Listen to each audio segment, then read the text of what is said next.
Cryptozoology refers to search for animals considered to be non-existent by mainstream biology. For example, animals considered to be extinct, lacks physical support but appears in myths, or are reported to be sighted.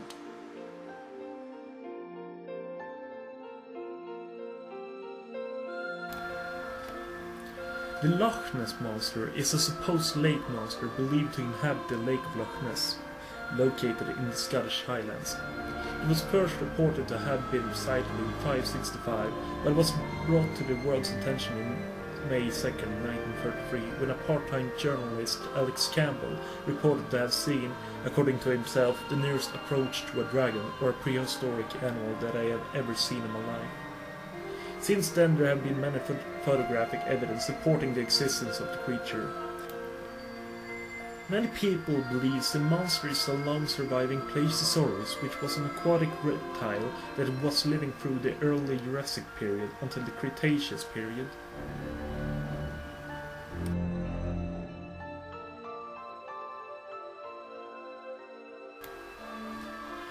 Sasquatch, also known as Bigfoot, is an ape-like creature that inhabits forests mainly in the Pacific Northwest region of North America.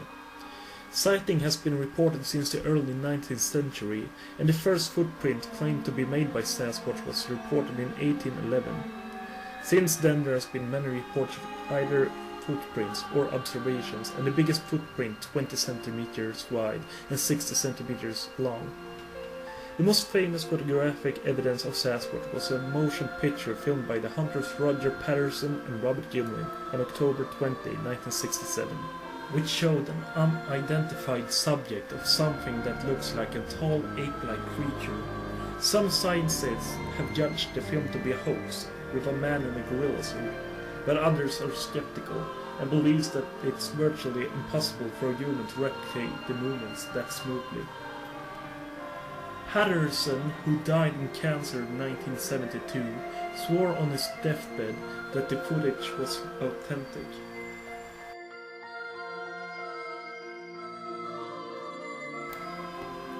Chupacabra is Spanish and literally translates to goat sucker.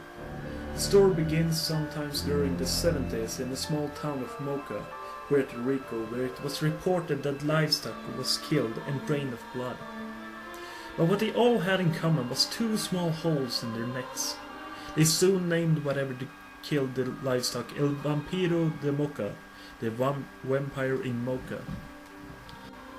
But back then it was assumed it was committed by a satanic cult. The first reported attack occurred in Puerto Rico, March 1995, when 8 sheep was discovered dead with 3 puncture wounds in the chest and completely drained of blood. The most common description of the Chupacabra's appearance is a reptile-like creature with leathery or scaly greenish-grey skin and sharp spikes on its spine. It is said to be around 1 meter high, stands and hops like a kangaroo. Others describe it to be a kangaroo or dog-like creature that, like the earlier description, it stands and hops like a kangaroo, has a hairy body and has a grey-haired dog-like face, but with a significantly bigger mouth and teeth. The third description is that of a strange dog breed with either none or very little hair, pronounced spinal ridge, unusually pronounced eye sockets, fangs and claws. Some scientists believe it could be the result of a new wild dog breed because of the many differences between different dog breeds.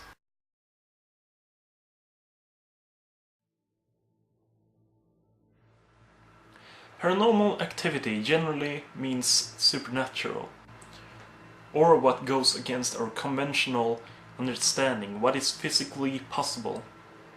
This subject includes UFOs, extraterrestrial life, cryptozoology, and spiritual entities.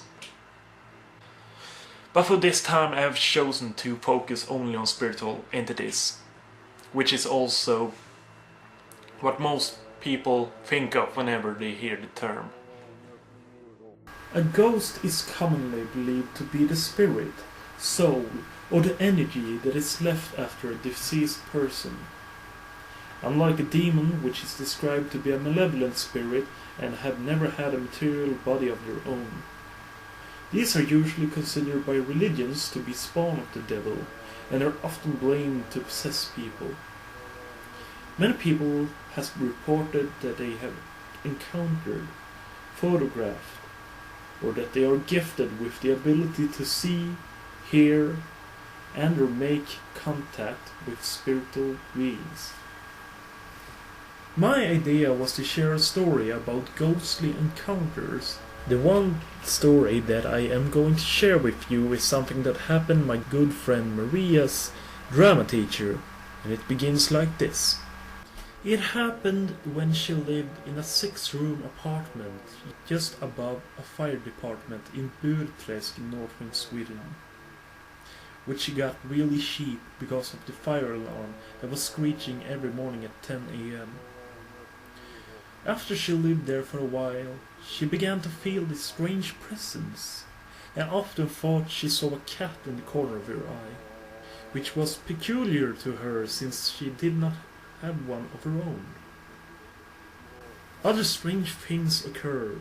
For example, one of her students was passing by the house, and she saw the teacher standing in the window, staring back at her as she stands there on the street. She waves to her, but the one at the window keeps staring at her without moving a muscle. It wasn't like her to just ignore her like that, so when she came home she gave her a call and asked her why was she acting like that. But according to her, she wasn't at home at the time she passed by. But the strange occurrence didn't stop there. One of her students, who doesn't believe in ghosts, was going there for a quick visit to pick up her boyfriend. And as she's standing in the hallway, she saw somebody walking behind the teacher. She doesn't give that much thought and thinks, oh, that's probably one of her friends. But when she entered the apartment, she realized that the person she clearly saw walking was not there. Days passed, and there had been many nights where the teacher had a feeling that somebody was trying to suffocate her. So when she had enough, she contacted a medium to see what is haunting her apartment and get rid of it. What the medium could find was a little girl, around 12 years old, with long black hair, who also had a cat with her. When it tried to force her into the light, this girl, according to the medium, turned around and began to yell really violently at them. After that, no strange occurrence like that ever happened again.